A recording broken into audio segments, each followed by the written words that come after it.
మొదటిది హైదరాబాద్ని డెవలప్ చేసినప్పుడు, రెండోది ఈరోజు అమరావతిని బిల్డ్ చేస్తున్నటువంటి విషయం.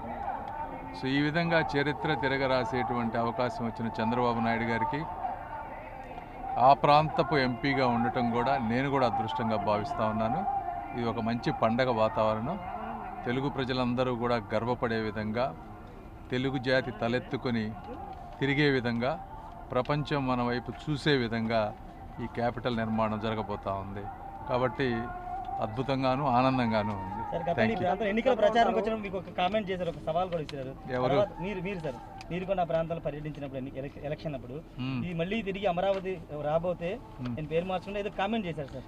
నేనేం కామెంట్, ఒకటే చెప్పాం, మేము బతికున్నంత వరకు ఈ అమరావతి ప్రాంతంలో క్యాపిటల్ని అంగుళం కూడా కదల్చడం ఒక జగన్మోహన్ రెడ్డి గారి వల్ల కాదు కదా, ఎవరి తరం కూడా కాదు అని చెప్పాం. అదే ఈరోజు జరగబోతా ఉంది. కేంద్ర మంత్రిగా మీరు ఇంకా ఎలాంటి నిధులు, అమరావతి నిధుల విషయంలో కేంద్రంతో ఏ విధంగా సంప్రదింపులు జరిపారు? ఇప్పటివరకే ఏ ప్రాంతానికి రానటువంటి నిధులు ఈరోజు అమరావతి ప్రాంతానికి వచ్చినాయి, ఏ ప్రాంతానికి కూడా. కాబట్టి ఈరోజు 40-50 వేల కోట్ల రూపాయలతో పనులు జరుగుతూ ఉన్నాయి ఈ రోజున.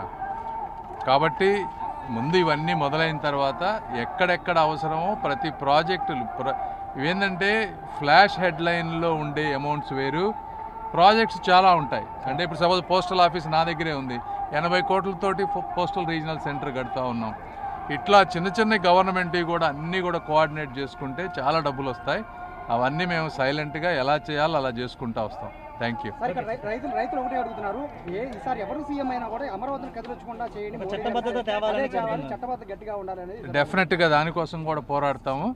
అంటే మోదీ గారు ఈరోజు వచ్చి ఇంత ప్రమాణ స్వీకారం ఇవన్నీ చేశాక ఇంకా అలాంటి అపోహలు ఉండాల్సిన అవసరం లేదు. ఏమైనప్పటికీ చట్టబద్ధత కూడా అడుగుతాం మేము కూడా.